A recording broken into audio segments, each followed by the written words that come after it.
Aujourd'hui, dans Réussir dans l'artisanat, je reçois Morgane Leroux de Atelier Poétis. Si tu ne la connais pas, Morgane est tisserande d'art. Elle crée des accessoires de mode et de décoration entièrement faits main, où le tissage devient un vrai terrain d'expression. Ses pièces sont à la fois graphiques, sensibles, colorées et surtout uniques, parce qu'elle aime quand chaque création raconte une histoire différente. À l'origine, Morgane est graphiste et designer coloriste. Et puis un jour, elle découvre le tissage et c'est une révélation.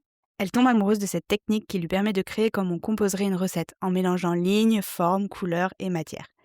Elle découvre un univers infini et c'est la première fois qu'elle ne se lasse pas. Alors, il y a 11 ans, elle s'installe dans son atelier à Montauban et elle commence à vendre ses créations. Depuis, Morgane a écrit un livre, Création tissée, aux éditions Erol. Elle donne des cours en ligne et elle a même ouvert la Maison Poétis, un lieu dédié à la transmission où elle propose des ateliers autour du tissage et de nombreux savoir-faire artisanaux. Dans cet épisode, elle va nous raconter comment elle a transformé une révélation créative en véritable activité artisanale, petit pas par petit pas, comment elle équilibre son activité pour ne pas mettre tous ses œufs dans le même panier, et comment elle a appris à oser et à rebondir après chaque échec. Bonne écoute! C'est décidé, je vais vendre mes créations. Mais ça veut dire qu'il va falloir me vendre, je déteste ça. Il y en a déjà 1000 comme moi, comment je vais faire pour sortir de la masse? Et si au final personne n'a acheté? Je suis sûre qu'on va me dire que t'es trop cher. Je crois que je suis vraiment plus douée en création qu'en communication. Ces phrases-là, je suis sûre que tu les entends tous les jours dans ta tête. Je me trompe? Coucou, moi c'est Perrine et j'ai choisi de coacher celles et ceux qui créent des objets magnifiques mais qui ne savent pas comment les vendre. Dans ce podcast, je te partage toutes mes stratégies pour développer ton activité artisanale. On va parler de vente, de marketing, de copywriting, des mots qui te font peur aujourd'hui et qui seront tes meilleurs amis demain. Promis, ce sera pas que de la théorie, je vais te décortiquer tout ça avec des exemples concrets et des outils que tu pourras appliquer facilement.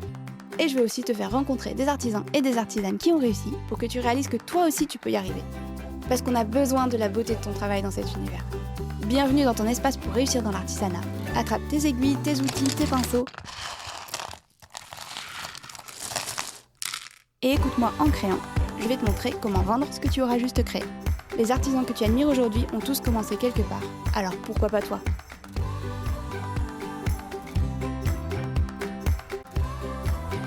Coucou tout le monde, je suis aujourd'hui en direct avec Morgane de Atelier Poétis. Morgane, je suis trop contente de te parler. Comment ça va aujourd'hui? Moi aussi, écoute Perrine, je suis ravie que tu m'accueilles aujourd'hui. Il fait du soleil, c'est le printemps, donc j'avoue que pour moi c'est une saison idéale pour faire ce genre de choses et entreprendre des choses créatives, donc ça tombe bien. Ah, trop chouette. Moi, si je t'ai invitée, c'est parce que je suis vraiment une grande fan de ton travail. J'avais acheté tes broches pour les offrir à mes clientes. J'avais acheté ton kit, du coup, je m'y suis mise ce matin, juste avant, pour me mettre dans l'ambiance. Donc j'aime vraiment beaucoup ce que tu fais et je suis très impressionnée par ce que tu fais. Je trouve ça très, très, très beau et pour moi, tu es vraiment quelqu'un qui a beaucoup de succès et beaucoup de réussite, dans ton domaine, dans le tissage. Est-ce que toi, aujourd'hui, tu considères que, tu as réussi? Alors j'avoue que c'est vrai quand on dit ce genre de choses, tu vois, moi de l'extérieur, en fait, je me rends pas trop compte du regard que les gens posent sur mon travail ou sur moi. Et je me suis jamais dit: «Bah, tu vois, j'ai réussi ma vie et tout». En fait, je marche vraiment à l'instinct et en fait, je laisse souvent le cœur me guider. C'est un peu bizarre de dire ça, mais c'est vrai. Enfin, je me suis toujours dit, tu vois, que je voulais faire une activité qui ait du sens pour moi et vraiment qui m'épanouisse au quotidien. Donc à chaque fois, en fait, je fais un peu les choses au fur et à mesure des rencontres et des envies et des opportunités qui se présentent. Donc certes, quand je prends du recul, je me dis: «Waouh, c'est vrai que j'ai fait tout ça», mais tu vois, c'est pas quelque chose que je me dis naturellement, faut vraiment que je prenne du recul et que je me pose la question, «Ah bah, vraiment tu as fait tout ça?» donc voilà. D'accord. Ouais, mais c'est chouette et mais peut-être que justement, si c'est ça pour toi la réussite, c'est d'être épanoui et de te sentir bien dans tout ce que tu fais, on peut considérer que, Oui, c'est c'est vrai, vraiment oui, très oui. réussi. Et toi, si on rembobine un peu, quand tu as commencé, vraiment au tout début, donc tu découvres le tissage, tu commences à faire tes créations. Alors Tu le faisais pour toi au début? oui, Tu ouais, ouais. En fait, je le faisais pour moi. Donc, j'avais découvert le tissage en Angleterre, donc c'était en 2014 et donc je suis revenue en France, enfin la technique m'avait vraiment énormément plu et donc je suis revenue en France, j'ai acheté mon premier métier à tisser. Donc j'étais encore dans le cadre de mes études, donc en fait, je faisais des tests, enfin, tu vois, j'ai fait mes tout premiers bracelets tissés, dans mon petit studio à Montauban, sans lumière et tout. Donc, c'est trop marrant parce que des fois, je regarde les photos et c'est drôle aussi de voir, l'évolution et donc, bah, petit à petit, en en fait, les créations, elles s'entassaient. Je pense pour, beaucoup quand on se lance, c'est souvent comme ça que ça démarre. C'est que les créations, elles s'entassent, en fait et tu sais pas trop quoi en faire et en fait, c'est mes amis qui m'ont dit: «Ah mais regarde, il y a une boutique à Montauban, qui vend, des créations et tout». C'était un peu au début, tu vois, où il y avait des petites boutiques de créateurs et des rassemblements comme ça se faisait pas encore trop et donc bah, j'ai commencé comme ça, en fait. Je leur ai déposé mes créations. Bon, ça a pas franchement été un succès parce que du coup, bah, tu vois, j'avais fait des tarifications de prix, mais un peu comme ça, enfin, c'était pas du tout, professionnel et au fur et à mesure, bah, ça s'est fait comme ça, en fait. J'ai commencé à les vendre, bah, à des proches. Après, j'ai fait mes premiers marchés et cetera et petit à petit, bah, ça a grossi et c'est devenu ce que c'est aujourd'hui. Donc les premiers trucs que tu as fait pour vendre, c'était les marchés, tu étais déposée dans des Oui, boutiques, c'est ça. Ouais, c'était ça? c'était des petites boutiques, de créateurs, des petites boutiques partagées et après c'était des marchés et puis, bah, bien sûr, tu vois, sur Facebook et tout, je vendais mes créations avec des photos donc voilà. C'est vraiment fait, comme ça. Mais j'avais pas l'envie en fait, je faisais ça pour mon plaisir parce que je me disais: «Bah, j'en offrais à mes proches» mais il y a un moment, j'en avais trop en fait. Du coup, je me suis dit: «Bon, bah, on va tester, on va les vendre» mais c'était pas du tout dans une optique en fait de développer mon entreprise et de monter ma marque. Enfin, jamais, je me serais dit, ce genre de choses. Et à quel moment tu t'es dit justement: «Mais là, ça vaut peut-être le coup de justement de développer plus, de monter ma marque et de» Ça, j'avoue que j'arrive pas trop à me rappeler. Je pense que c'est au fur et à mesure, tu vois, j'ai senti que, bah, du coup, il y avait de l'intérêt des gens et bah, je trouvais pas forcément de travail dans mon domaine, donc tu vois, en tant que designer coloriste, designer textile et tout, c'était hyper compliqué. Enfin, la conjoncture, elle est assez compliquée dans ce domaine, parce qu'il y a peu d'offres. Donc du coup, bah, je me suis dit: «Bon, bah, franchement, tu vois, je vais tenter». Je continuais à avoir des projets en parallèle sur le graphisme, qui était ma formation aussi de base. Donc en fait, ça a été un espèce de melting pot, de mélange de tout ça et je me suis dit: «Bah, je vais tenter, je vais voir ce que ça donne, je prends pas de risques». À l'époque, je prenais des boulots alimentaires, en fait, donc je faisais ça, enfin, je gardais vraiment le côté plaisir, en fait, de mon travail et bah, je pense que c'est tu vois, il y a 5 6 ans, je me suis dit: «Bon, bah, j'arrête, de travailler à côté et je me lance à 100 dans mon activité». pourquoi? Qu'est-ce qui t'a fait te dire, Bah, c'était quoi le ça déclencheur? commençait à vraiment bien prendre et en fait, le problème, c'est que du coup, j'arrivais pas à développer comme je voulais, d'avoir une activité à côté. Donc je me suis dit, enfin là, ça fait beaucoup et je sais pas, je me sentais prête en fait, parce que c'est pareil quand tu te lances à ton compte en fait, c'est quand même compliqué parce que tu dois endosser beaucoup de responsabilités, beaucoup de casquettes.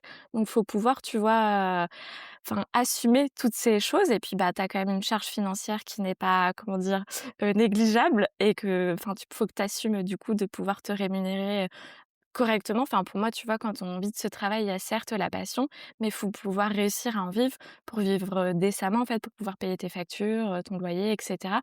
Donc du coup, là, je me suis dit: «Bon, bah, allez, vas-y, je tente» et du coup, bah, tu vois, ça s'est enchaîné parce qu'après j'ai pris ma boutique et cetera et ça a vraiment un peu, enfin, je pense accéléré les choses. Et qu'est-ce qui a fait que tu te sentais prête à ce moment-là, alors que jusqu'à maintenant, tu étais pas forcément prête à y aller à fond? Bah, déjà, c'était bizarre parce que je me suis lancée du coup juste avant le covid, tu vois? C'était, genre, 2020 donc c'est super bien tombé. Et bah, je pense que c'était psychologiquement, tu vois? Je pense que j'étais «mature» entre guillemets et moi dans ma tête quand, tu vois, enfin les gens me disaient: «Ah mais tu devrais te mettre à ton compte et tout». Je me disais: «Bah non», enfin je procrastinais beaucoup et j'avais du mal, tu vois, à me faire, des tâches dans la journée et cetera. Je pense que j'avais pas encore cette maturité-là, pour pouvoir, vraiment assumer, enfin et puis c'est en fait, quand tu es à ton compte, tu peux compter que sur toi. Tu as personne pour te verser de salaire, pour te donner, enfin, tu vois, les tâches de la journée. Donc, enfin, tu sais ce que c'est. Je pense Oui. qu'avec les personnes que tu côtoies, tu sais ce que c'est. Donc, en fait, enfin, vraiment, tu comptes que sur toi. Tu es seul responsable de ton avenir et de ton quotidien. Donc, c'est quand même une grosse pression. Donc, je pense que, tu vois, il y a pas, enfin, je pense qu'il y a pas de moment où tu dis bon, ça y est, je suis prête. Mais c'est un peu l'évolution des choses qui va faire qu'au fur et à mesure, tu te sens prête et assez confiante aussi pour te lancer, à 100 dans l'aventure. Tac. Et toi, comment, en fait, quand tu as démarré, comment tu as fait avancer les choses? Comment tu as fait pour avoir de plus en plus de succès? Qu'est-ce que tu faisais, en fait, au début pour vendre et pour, Alors, développer tout ça? j'avais écouté pas mal de enfin, tu vois, de conseils au niveau des montages d'entreprise et cetera et en gros, il y avait un peu 2 solutions. C'est soit tu fais des emprunts à la banque et tu mets le paquet direct en tu vois, en faisant sous-traiter certaines choses et tout ou soit tu y vas vraiment petit à petit, tu fais avec ta trésor, mais du coup, les choses, pardon, mettent plus de temps à se mettre en place et du coup, moi, je suis plutôt doucement mais sûrement, donc j'ai préféré mettre en place les choses, petit à petit du coup, à la hauteur de mes moyens, donc forcément, c'est beaucoup plus long, en fait. Enfin, le développement d'une entreprise, quand on dit que ça met vraiment 3 ans, bah, c'est 3 ans, voire plus, en fait, pour pouvoir avoir un développement serein et donc du coup, bah, ce que j'ai fait, c'est que, bah, du coup, j'ai créé mon site. Déjà, ça m'a quand même beaucoup aidé à avoir, parce que c'est comme un portfolio, en fait. Une fois que tu as un site internet, les gens ont un endroit où trouver. Bah, tout ce qui est réseaux sociaux aussi, c'est pareil, c'est mes copines qui m'ont dit: «Ah mais, c'était pareil, c'est au début enfin, tu vois, c'est il y a genre, du coup, il y a je sais plus, il y a 12 ans, donc Instagram, ça avait pas l'essor que ça a aujourd'hui, donc tu vois, je postais mes petites photos et tout et bah, c'est vrai que du coup, ça te donne tout de suite une visibilité autant auprès de tes proches que des personnes que tu connais pas, donc en fait, c'est plein de petites choses qui ont été mises en place, en fait, qu'on fait que fur et à mesure, ça a grossi, bah, les événements, les choses comme ça. Après, j'ai développé des produits différents aussi pour pouvoir, permettre à l'entreprise de se développer. Après, il y a eu l'apparition des stages de tissage et donc ce que j'ai toujours fait, c'est essayer en fait, d'avoir, dans mon activité différents, comment dire? Pôles de création pour que si par exemple, tu vois, il y a un mois où les créations, la vente de création, la vente de produits, elle marche moins bien, bah, il y a les ateliers qui peuvent prendre le relais pour ne pas en fait, mettre tous mes œufs dans le même panier, parce que tu vois, notamment pendant le covid, bah, du coup, j'ai pas pu faire d'atelier. Donc du coup, bah, forcément, il y a une partie de mon chiffre d'affaires, enfin, tu vois, il y a eu un comment dire? Bah, Un mmh. manque à ce moment-là et en fait, bah, du coup, à cette période-là, pardon, je sais que l'artisanat avait pris un gros essor parce que les gens, du coup, s'étaient un peu recentrés sur une consommation plus locale et c'est vrai que, bah, du coup, à cette période-là, les créations, elles ont vraiment eu un impact plus fort et du coup, bah, j'ai développé les kits en suivant et tout donc voilà. Et comment tu fais? Comment tu as fait pour faire tout ça? Parce que quand je t'écoute, du coup, j'entends tu as fait, des kits, des ateliers, des tu as fait plein de modèles de création différents. Comment tu as fait pour réussir à faire tout ça en même temps? Enfin, peut-être pas en même temps Oui, non, justement, mais je sais pas. Je pense que c'est pareil. Je pense que c'est la team, créative. On a un peu des idées qui bouillonnent tout le temps en tête. Après, c'est juste prendre le temps de les concrétiser. Je travaille, beaucoup. Je pense que je travaille, enfin, tu vois, 7 jours sur 7. Je pense tout enfin, tu vois, quand tu es à ton compte, tu sais ce que c'est, tu penses tout le temps à ce que tu peux faire, aux nouvelles idées et tout, Après, je pense que j'ai un peu un tempérament, hyperactif dans la création et j'ai besoin, en fait, de produire, tu vois? Ça m'aide aussi, bah, à me libérer et cetera donc ouais, c'est vraiment, j'adore en fait, quand j'ai une idée en tête, là, tu vois, en ce moment, j'ai développé un nouveau kit avec des petites cartes à tisser et broder et du coup, quand j'ai une idée en tête, c'est vraiment obsessionnel. En fait, faut vraiment que j'aille au bout des choses, j'y pense tout le temps. Enfin, tu vois, je mets vraiment tout en place dans ma tête pour que ce soit sorti et aller, vraiment au bout de l'idée. Bon, il y a des fois, ça aboutit ou non, mais j'essaye en tout cas de faire en sorte que ça aboutir et de me donner les moyens du coup, de le mettre en place et en fait, je me dis, enfin, tu vois, on a tellement peu de temps en même temps pour s'exprimer, donc faut vraiment profiter de ce temps qu'on a et de la chance aussi de pouvoir faire ce qu'on aime pour, vraiment, mettre le paquet, en fait. bah, c'est pratique parce que ce côté obsessionnel justement, je pense, t'aide à ce que ça ça voit le jour à la Oui, fin. c'est possible. Et et du coup, parmi tout ce que tu as testé, j'ai l'impression que tu as quand même vraiment testé beaucoup de choses. Est-ce qu'il y a des choses qui ont pas du tout marché? Oui, bah, franchement, c'est arrivé qu'il y ait des collections qui fassent, des flops, tu vois? Que je sorte des trucs. Bon, franchement, je me dis jamais: «Ah ça va trop marcher et tout», mais mais ça arrive des fois, tu vois? Soit que je sorte des nouveaux, pardon, modèles de sacs, des nouvelles formes, parce que du coup, bah, c'est vrai que je fais le modélisme, en fait, des sacs. Donc, bah, il y a des fois, c'est des formes, qui marchent plus ou moins bien et du coup, bah, tu dis: «Bon, bah, j'ai passé, plusieurs semaines, voire plusieurs mois» ou même sur un modèle de tissage, en fait, qui moi me plaît pas mal à la base et en fait, je sens que ça fait pas forcément l'adhésion, de personnes, en face donc bon, ça arrive régulièrement. Après, ça me comment dire? Ça me chagrine pas plus que ça parce que dans tous les cas, moi, j'ai pris plaisir à le faire donc voilà. Ouais, j'ai l'impression que tu axes, ton entreprise, sur ça, le plaisir, ce que Oui, tu as envie de faire, tu écoutes ta créativité, tu écoutes tes envies et ouais, puis tu les mènes au bout c'est et ça exactement. et voilà, tu les mènes dans le monde et puis après tu leur laisses vivre leur C'est vie. ça exactement.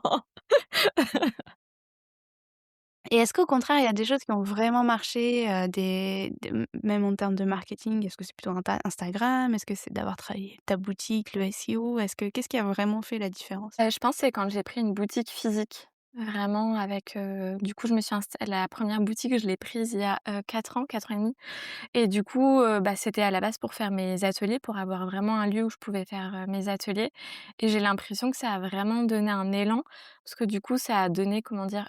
Même si j'aime pas trop ce terme et que, à mon sens, je trouve ça un peu étrange, mais du coup ça a donné vraiment une légitimité à mon entreprise et à mon travail. Le fait, tu vois, d'avoir pignon sur rue, les gens ont plus confiance et cetera donc je pense que ça a vraiment été un accélérateur et puis, bah, mon site internet parce que du coup, bah, c'est vrai que ça permet, de te retrouver, quand tu cherches et d'avoir du coup, une ouverture aussi vers l'extérieur. Après les réseaux sociaux, ça a toujours été présent depuis le début, donc je peux pas dire que ce soit forcément, ça.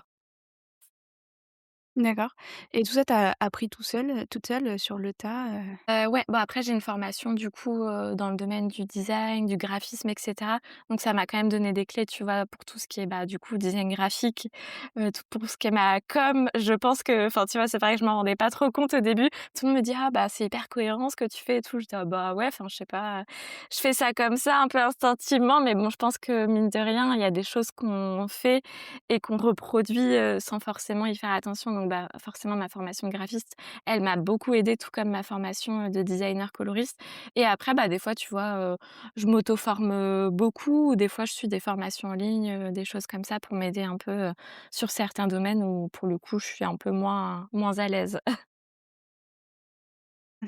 Par exemple quoi?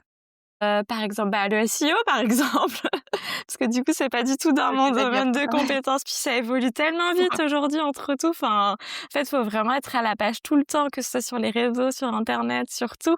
Ça va tellement vite que c'est vrai que tu peux pas être, enfin, pour être vraiment à fond et avoir, une efficacité, optimum sur tous les domaines d'une entreprise, c'est hyper compliqué. Quand tu es seule, en fait, il y a des compétences où tu es plus ou moins doué et plus ou moins, comment dire? Ouais, plus ou moins doué sur des tâches donc tu peux pas être doué partout, c'est pas possible. Et quand je te vois, j'ai l'impression que tu as vraiment plein de jolies opportunités. Tu as des je sais pas, des interviews, tu as écrit ton livre, tu donnes des cours en ligne sur Artisan. Comment tu les as obtenues toutes ces opportunités-là? Alors, des fois, je me dis que c'est de la chance, enfin, je pense que et après je me dis aussi c'est ton travail, en fait, qui fait que tu arrives à avoir ces opportunités-là. Puisque je me dis qu'en fait, je m'y investis vraiment, enfin, tu vois, corps et âme. C'est vraiment, mon entreprise comme, toute personne qui crée son entreprise, elle s'investit à 100 et c'est vrai que je démarche pas forcément, tu vois? J'ai jamais trop démarché pour les boutiques et tout, mais des fois, je vois passer des choses ou c'est des personnes aussi qui me partagent, des choses et en fait, c'est un effet un peu boule de neige, tu vois? Par exemple, pour Artisan, c'est une personne du coup, avec qui, j'échangeais parfois sur, les réseaux avec Tiffen et du coup, elle m'avait partagé le post, d'Anne-Sara qui cherchait des professeurs et du coup, je me suis dit: «Bah, je vais écrire», tu vois? On sait jamais, je vais leur écrire un mail pour voir ce que ça donne. Le livre, ça s'était fait sur un salon, le salon création et savoir-faire. J'avais participé au salon et du coup, bah, les éditions Erol étaient venues me voir sur place donc en fait, je me dis que on crée aussi nos opportunités. En fait, le fait vraiment d'essayer d'être présent partout, ce qui demande beaucoup de travail parce que du coup, bah, c'est une énergie folle en fait pour, autant pour être présente sur les réseaux que d'être visible en vrai sur des salons ou des événements. Ça demande beaucoup d'énergie donc je me dis certes, peut-être qu'il y a une part de chance, tu vois? Mais c'est aussi nous qui créons nos opportunités, pour, développer et réussir à créer, toutes ces choses. Et toi, comment tu la trouves cette énergie-là? Parce que c'est vrai que c'est des trucs qui font un peu peur. Par exemple, c'est création savoir-faire, ça coûte assez cher le stand et tout. À chaque fois, il y a une prise de risque, tu vois? De te lancer là-dedans. Comment tu gères cette prise de risque-là et sur quoi avec quoi tu pars pour te dire: «Allez, j'ose et j'y vais»? Bah, je me dis qu'en fait, on n'a rien à perdre et que du coup, si tu tentes pas et que si tu vas pas au bout des choses, tu peux pas savoir ce qui va se passer. Donc en fait, je me dis: «Bah, tant mieux si ça marche et tant pis si ça marche pas, j'aurais testé, je pourrais pas regretter». Après, je pense que c'est aussi le fait parce que du coup, quand j'ai lancé pareil quand je me suis lancée à mon compte, je me suis aussi lancée à mon compte parce que mon compagnon est tombé malade et en fait, je me dis que, tu vois, on n'a qu'une vie et que franchement, faut profiter vraiment du moindre instant pour en fait faire ce qu'on a envie de faire. Enfin, tu vois, c'est pas quand il est trop tard, enfin, soit parce que, bah, tu as des soucis de santé ou parce que c'est plus le temps ou parce que la vie fait que c'est plus le moment. En fait, je me dis: «Bah, c'est maintenant ou jamais». Enfin, faut pas je me dis: «Faut pas hésiter, faut vivre l'instant présent et faut se lancer» et je me dis qu'il y a rien à perdre, enfin, tu vois, on va pas en mourir. Au pire, bah, tant pis, il faut reprendre un boulot à côté parce que tu as plus de trésor. Enfin, il y a toujours, en fait, des moyens et des solutions à tout problème. Donc je pense qu'il faut vraiment, pas hésiter et il faut oser, en fait. C'est tout simplement ça, je dirais. Mmh. Ouais, c'est pareil quand tu as ouvert ta propre boutique, je suppose que tu avais pas l'argent non plus, Bah, non, tu avais pas des millions d'euros sur ton compte c'est ça. pour te dire, Bah, «Ouvrir une puis boutique, c'est un les risque». artisans sont quand même des piètres, gestionnaires, souvent au niveau comptabilité et cetera. Donc bah, je me suis dit pareil, je me suis dit: «Bon écoute, je vais tester». J'avais un bail précaire, je me suis dit: «Bah, si ça marche, tant mieux», tu vois? Et si ça marche pas, bah, tant pis, au moins j'aurais été au bout des choses. J'avais toujours voulu le faire, donc je me suis dit: «Bon, bah, allez feu, on va voir ce que ça donne». Donc en fait, tu es à l'aise avec le fait d'investir cet argent-là et te dire que peut-être tu vas le perdre, mais peut-être que ça Ouais, va. bah, je me dis qu'il y a toujours, enfin, tu vois, je me dis: «Au pire, je reprends un boulot». En fait, j'ai aucun souci à me dire que si jamais je suis vraiment en galère, enfin, enfin, je pense qu'il y a du travail, pour tout le monde et que si tu as besoin, tu vois, d'avoir une sécurité, bah, je retrouve un boulot et il y a pas de enfin, moi, j'ai aucun souci, là-dessus. C'est un peu ça ton plan B dans la tête, au Ouais, cas bah, en où, fait, je je me reprends dis: «Il y le a toujours boulot. des solutions», tu vois? Il y a pas de Ouais. après j'aime pas trop pour le coup investir beaucoup d'argent. Enfin, tu vois, j'ai toujours eu du mal, ça fait que peu de temps, pardon, que je fais des salons, tu vois, comme, création et savoir-faire où là, pour le coup, les investissements sont beaucoup plus onéreux, bah, parce que du coup, il y avait l'expérience aussi derrière et que petit à petit, j'ai réussi à me construire une trésorerie aussi. Mais, j'ai toujours été, ouais, team, bah, je tente, si ça marche, sinon tant pis, il y a toujours moyen, en fait, de rebondir, et de trouver des solutions quelles qu'elles soient.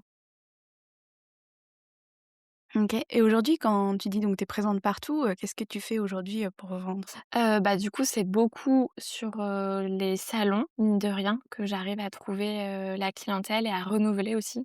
Parce que le plus dur aussi donc, bah, enfin, moi, ce que je me dis, c'est que déjà, le plus important, c'est de fidéliser la clientèle que tu as déjà. Parce qu'en plus, c'est des Tellement. personnes bah, oui, tu sais.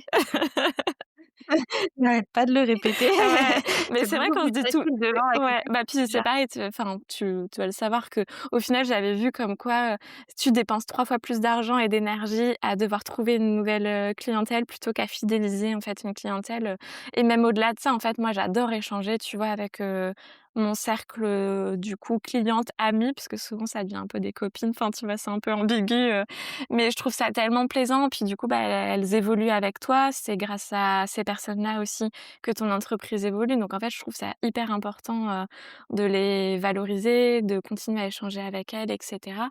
Mais bon, faut aussi quand même renouveler sa clientèle pour pouvoir continuer à faire évoluer son entreprise et pouvoir la pérenniser, donc du coup, bah, c'est quand même mine de rien très important de toujours être vu sur des événements et cetera. Parce que même si les réseaux sociaux, c'est bien, je trouve que les rencontres, en vrai et même de voir vraiment la personne qui est derrière une marque, je trouve ça hyper important, en fait, de pouvoir échanger, et d'avoir, tu vois, ce feeling un petit peu que tu même si tu peux le, comment dire? Tu peux le deviner, tu vois, sur un compte Insta, l'énergie qui est partagée par la personne, mais je trouve que les rencontres en vrai, on en manque beaucoup aujourd'hui et je trouve ça quand même super important de pouvoir, se montrer et être présent, sur des événements comme ça. Donc du coup, pour fidéliser, ça va être beaucoup d'échanges, privés, c'est ça? Ouais, c'est ça. Que tu fais? Ouais, Et le reste, les salons. ouais. Et tu fais combien de salons à peu près par, enfin, Je sais pas. c'est quelle quantité, J'en fais pas énormément. Bah, entre «salon et marché» entre Ouais, guillemets, j'en fais une dizaine, je pense, par ouais, an. J'en fais moins qu'avant, ouais. depuis que j'ai ma boutique, parce que mine de rien, ça demande quand même pas mal d'énergie aussi à côté, donc je peux pas m'absenter non plus tout le temps et puis, bah, du coup, vu que je vends dans ma boutique, j'ai aussi ce canal de vente-là. Mais ouais, je pense qu'une dizaine, par an et ça suffit, tu vois, pour se montrer, Pour, échanger et rebooster aussi. obtenir des livres. Oui, c'est ça, par exemple. Ça, c'est trop bien. Et du coup, toi, si du coup tu avais quelqu'un qui débute aujourd'hui, tu lui donnerais quel conseil par rapport à tout ça? Bah, je lui dirais déjà d'être, à l'aise, en fait, avec, son travail. Ce matin, justement, j'ai fait un post sur le syndrome de l'imposteur qui, je pense, fait surface très régulièrement chez chacun et chacune, d'entre nous. Mais donc d'être, à l'aise avec son travail, de se dire que, tu vois, il y a toujours des solutions, même si, bah, quand on est à son compte, on rencontre vraiment des problématiques régulièrement. Ça peut être, je sais pas, sur des retards de livraison, des problématiques pour, développer son entreprise et cetera. Donc se dire qu'il y a toujours des solutions et surtout, bah, oser en fait, montrer son travail, oser aussi transmettre ses valeurs et se dire que en fait, tu vois, quand, j'ai commencé à commercialiser mes tissages, je me disais: «Ah bah, moi j'adore le brillant, j'adore les couleurs et tout, mais c'est peut-être pas consensuel en fait». Enfin, tu vois, toutes les personnes n'aiment pas le brillant, les couleurs, vives et tout et en fait, du coup, des fois, je me freinais, je me disais: «Bah, non, je vais faire des choses plus classiques qui peuvent peut-être plus plaire» et en fait, je me suis rendu compte que, bah, non, en fait, ce qui fait notre différence aussi, c'est justement ces choses, enfin, qui font que c'est notre travail et c'est notre différence qui va faire aussi que, tu vois, ça va nous aider à percer, en fait. Donc faut pas hésiter, en fait, à vraiment s'exprimer à travers, son travail et à valoriser, du coup, ces différences qui vont faire que, bah, ce qu'on va trouver chez une, bah, ça sera pas la même chose qu'on va trouver chez l'autre et justement de pas vouloir faire ce que tout le monde fait, en fait. Même si tu peux t'inspirer du de ce qui se fait, tu vois? Il y a des choses qui marchent bien. Par exemple, tu vois, les kits, c'est des choses qui marchent bien, donc du coup, tu peux te dire, bah, que tu t'inspires, du produit en tant que tel. Mais après, le but, c'est d'aller vraiment creuser au bout des choses pour sortir un produit, du coup, qui te ressemble et que tu trouveras pas ailleurs. Enfin, je trouve qu'aujourd'hui, il y a tellement de concurrence que c'est hyper important de se démarquer et d'aller au bout de ses idées, enfin, tu vois? Voilà. Ouais et puis tellement de concurrence, pas cher aussi Oui, parce que, par exemple, les kits, maintenant, tu trouves des kits à 10 €. Après c'est elles sont vraiment pourris, tu vois? ouais, c'est ça. Mais toi, forcément, tu vas faire des trucs plus chers, donc faut qu'ils aient un truc en plus Ouais, c'est ça, exactement. et ça, moi, la grande peur que je vois, chez les personnes que j'accompagne à ce sujet-là, c'est de dire: «Mais du coup, par exemple, si j'arrête de faire, des trucs un peu neutres et tout ça, je vais perdre une certaine partie de mes clients». Ah oui. Comment tu les gères, toi, Ouais, bah, ça, c'est vrai ce que c'est pas truc-là? facile de te dire que dans tous les cas, tu peux pas plaire à tout le monde. Et du coup, est-ce que tu continues à faire tel ou tel produit, sachant que tu vas perdre, du coup, peut-être une catégorie de ta clientèle? C'est comme, par exemple, le fait de fixer ses prix. Tu sais que du coup, bah, quand tu fixes tes prix, ça va pas forcément s'adresser à tout le monde. Soit tu vas opter pour, quelque chose d'accessible à tous, soit tu vas opter pour du moyenne gamme ou du haut de gamme. Donc là, tu sais déjà, en fait, que tu dois t'orienter. Ça, j'avoue que j'ai toujours du mal à me dire que, genre, je fais des choses qui peuvent pas être accessibles forcément à tout le monde ou que du coup, en faisant des créations, bah, je les oriente forcément vers quelqu'un. Enfin, moi, j'aime bien me dire qu'en fait, si tu as envie de te l'acheter, tu peux te l'acheter, bon, soit en mettant de côté et cetera. Mais c'est vrai que c'est pas facile, je trouve, que de vraiment créer sa cible, idéale et cetera. Enfin, je sais que c'est très important quand tu fais ton entreprise de réfléchir à sa cible, à son client type et cetera. Moi, je l'ai jamais vraiment fait. Je me suis jamais vraiment posé la question. Je me suis dit: «Bah, du coup, s'il y a des gens qui trouvent, que ce que je fais, c'est chouette, bah, tant mieux et sinon, bah, c'est que c'est pas forcément destiné à ces personnes-là». Et j'avais pas l'impression non plus que tu l'avais fait quand tu me disais, je crois que tu as pu suivre vraiment, tes envies Oui, et ta c'est créativité ça. et tu as vu si ça résonnait, en fait. Mais tu m'as dit aussi, il y a des fois ça résonne Ouais, pas et il y a des modèles qui plaisent pas et puis c'est pas grave parce qu'en fait, tu en fais un autre ouais, derrière. c'est J'ai ça. l'impression que Exactement. le truc, c'est que, bah, tu en fais un autre derrière Mmh. et ce sera peut-être l'autre qui paiera, enfin qui plaira plus. Ouais, c'est ça. Bah, faut se dire qu'en fait, il y a toujours enfin, tu vois, il y a des échecs, mais les échecs, faut pas les voir forcément comme des choses négatives. En fait, ça te permet de rebondir, de voir ce qui marche pas, de voir ce que tu peux améliorer, en fait, pour faire mieux et pour adapter, du coup, soit ton produit, soit ta prestation et cetera. Enfin, faut Mmh vraiment se dire et que toi chaque essai, en fait, est bénéfique. Voilà, pardon. et toi, comment tu as géré ce truc-là, de se dire: «Ça prend du temps» et parce que c'est vrai que du coup, une fois que tu as 1 échec, 2 échecs, 3 échecs, peut-être qu'il en faut et enfin, peut-être qu'il en faut 10 pour que ça marche à la 11e fois, tu vois? Mais faut pas s'arrêter après la 10e. Comment tu as géré ce truc-là, ces montagnes russes émotionnelles et Bah, il y a des fois, c'est plus facile que d'autres parce que ça Ouais. je pense que ça nous arrive toutes et tous, qu'on a notre idée en tête de créer, bah, tu vois, comme toi, par exemple, le podcast ou soit des nouvelles offres de produits, des choses comme ça et du coup, tu as les choses en tête, tu dis: «Bon, ça va se passer comme ça, je vais mettre ça en place» et cetera et souvent, ça ne se passe, jamais comme tu l'as imaginé et il faut toujours rebondir et mettre des choses en place et bah, pour les produits, du coup, c'est pareil, tu te dis: «Ah, je vais mettre ces couleurs et tout» ou «Je vais faire cette forme», mais en fait, ça rend pas du tout pareil. Donc bah, du coup, enfin, je pense qu'il faut pas s'arrêter aux premiers essais, il faut pousser, il faut persévérer, en fait, jusqu'à temps d'arriver, à l'idée que tu avais en tête et même si, du coup, c'est pas vraiment l'idée de base, en fait, je trouve ça chouette, en fait, c'est pareil, que les contraintes, au final, t'en tirent parti pour justement faire évoluer, les choses et du coup, bah, c'est souvent comme ça, en fait, que ça te permet d'avoir un produit ou une prestation qui sort de l'ordinaire et qui se retrouve, être unique, à la fin. Ouais. Toi, tu t'attendais pas, mais finalement, c'est une belle surprise Ouais, après. c'est ça, exactement. Bah, tu vois, typiquement, là, pour les cartes que je suis en train de faire, ça m'a pris énormément de temps. Enfin, j'y ai passé vraiment plusieurs semaines et bon, j'ai eu plein de déboires. Enfin, il y a plein de choses qui marchaient pas, que je voulais faire et je me suis dit: «Bon, comment je vais faire? Comment je vais faire?» et en fait, c'est en réfléchissant que du coup, bah, tu dis: «Ah, mais si je faisais ça?» puis des fois, bah, c'est en tombant, je sais pas, tu vois, sur un truc dans un magasin ou tu vas passer un truc sur les réseaux sociaux et tu te dis: «Ah, bah, je pourrais mélanger cette technique avec celle-ci» et en fait, c'est le fait de venir rassembler toutes ces idées ou tous ces échecs et ces tests qui va faire que tu vas aboutir à quelque chose de complètement différent. Mais au final, c'est bénéfique parce que, bah, du coup, ça permet de faire quelque chose parfois qui sort, de l'ordinaire. Et ça m'arrive tout le temps Ah oui, aussi, bah, genre tu passes une après-midi sur un truc, tu es complètement bloqué et c'est ça. tu vas marcher, je vais chercher mon fils à la crèche et là, le truc se débloque en 2 Ouais, secondes c'est alors que ça. ça faisait des heures. Exactement, ouais, c'est pas facile quand tu es dans un blocage et que tu tournes en rond et que tu dis: «Purée, je sais pas comment faire pour, sortir de là». Parce que, bah, des fois, ça arrive aussi que tu aies des blocages créatifs, en fait, que tu crées, que tu sois dans une période créative et là, tu dis: «Bah, j'y arrive pas, en fait, j'ai mon esprit qui arrive pas, tu vois, à se concentrer ou à produire». Donc en fait, quand c'est comme ça, vaut mieux faire complètement autre chose, tu vois? Bah, te balader ou aller faire une sortie et ça permet, du coup, de libérer un peu l'esprit et toute cette charge mentale et des fois, en fait, de recentrer, les choses. Et maintenant, c'est quoi la suite pour toi, tes prochains projets, les prochains trucs que tu veux développer? Alors là, j'avoue que l'année dernière, j'ai un peu tout donné entre le livre et le cours artisanal. Je me suis dit que c'était ouais, c'était déjà bien intense. Donc cette année, j'avoue que je me suis dit que j'ai beaucoup travaillé, les dernières années. Donc cette année, c'est un peu plus slow. Je prends plus de temps pour moi, tu vois, pour partir et cetera. Donc cette année, c'est plus, comment dire? Une année dédiée à mon côté un peu mon côté perso, enfin, tu vois, à mon épanouissement, personnel plutôt qu'au côté pro et côté pro, bah, du coup, je vais tester, de nouveaux salons, je pense et après, bah, je vais continuer à développer des kits et cetera.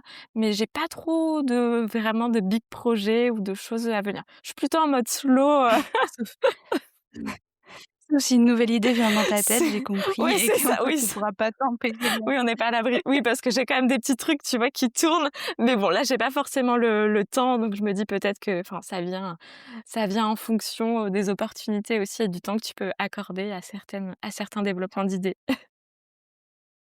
ouais, moi j'ai appris à faire un truc, parce que je suis comme toi, j'ai plein d'idées, j'ai envie de tout faire en même temps et tout ça, c'est de se dire: «Bah, là, on est en 2026», bah, tu te dis: «Bah, 2027 existe en Oui, fait, 2028 aussi», c'est tu vois? ça, Donc si je peux pas le faire exactement. maintenant, ce sera plus C'est tard. ça, tu le mets dans une petite liste, et après tu verras Mmh. quand tu pourras repiocher dedans, quand ça sera le moment. Oui. D'accord, bah, écoute, c'est trop chouette, c'est trop inspirant et du coup, en conclusion de tout ça, si toi, tu avais vraiment une seule leçon, un seul conseil à donner à quelqu'un qui débute, dans l'artisanat, qui est là où tu étais toi il y a 12 ans, 11 ans, ce serait quoi, le conseil que tu lui donnes pour l'amener, là où tu es aujourd'hui? Bah, je pense que c'est de se faire confiance. D'oser, enfin ça va être un peu des mots que j'ai répétés du coup, pendant ces dernières minutes, de se faire confiance, d'oser et de se dire qu'en fait, on a tous et toutes aussi, notre mot à dire, tu vois? Et notre manière de nous exprimer et c'est pas parce que, bah, tu vois, moi le tissage c'est un peu particulier parce que c'est quand même, assez «niche» entre guillemets comme technique, mais c'est pas parce qu'il y a des dizaines de créatrices de bijoux qu'on n'a pas quelque chose à dire et qu'il faut pas hésiter à aller loin dans les expérimentations et à vraiment, chercher à s'exprimer avec, des manières, singulières en fait, pouvoir, se démarquer. Donc c'est pas parce que tu vois pas ailleurs et que ça n'a pas été fait, que c'est pas une bonne chose. C'est justement parce que ça n'a pas été fait. Bon, des fois, c'est parce que aussi ça n'a pas marché, peut-être, que ça n'a pas été fait ou que ça n'a pas été développé jusqu'au bout. Mais je pense qu'il faut vraiment oser se faire confiance et se dire qu'on n'a rien à perdre et qu'il y a toujours moyen, en fait, de solutionner des problèmes et de rebondir et que tout n'est pas figé dans le temps et qu'on peut se laisser porter aussi et tenter l'aventure de voir ce que ça donne. Parce que si on tente pas, ben, on saura jamais au final. J'ai adoré cette discussion avec Morgane. Et toi? Ce que j'aimerais que tu retiennes, c'est que d'abord, ça prend du temps de construire une activité créative. Ça marche pas toujours du premier coup. Il y a des essais, des échecs, des moments où tu doutes. Mais ça veut pas dire que t'es pas faite pour ça. Et si jamais ça te fait peur, tu peux toujours te raccrocher à des plans B, reprendre un boulot salarié, essayer autre chose, recommencer. Rien n'est jamais perdu. Ensuite, arrête de faire les mêmes créations que tout le monde. Morgane aime les couleurs, mais elle a failli suivre l'injonction de faire des pièces plus neutres. Au contraire, c'est quand elle a assumé ses pièces colorées qu'elle a rencontré son public. C'est pareil pour toi, mais à faire à ta manière. Ose créer des pièces qui te ressemblent vraiment, même si elles sont différentes et même si tu as peur qu'elles ne plaisent pas à tout le monde. Et enfin, ne sous-estime jamais le pouvoir des rencontres physiques.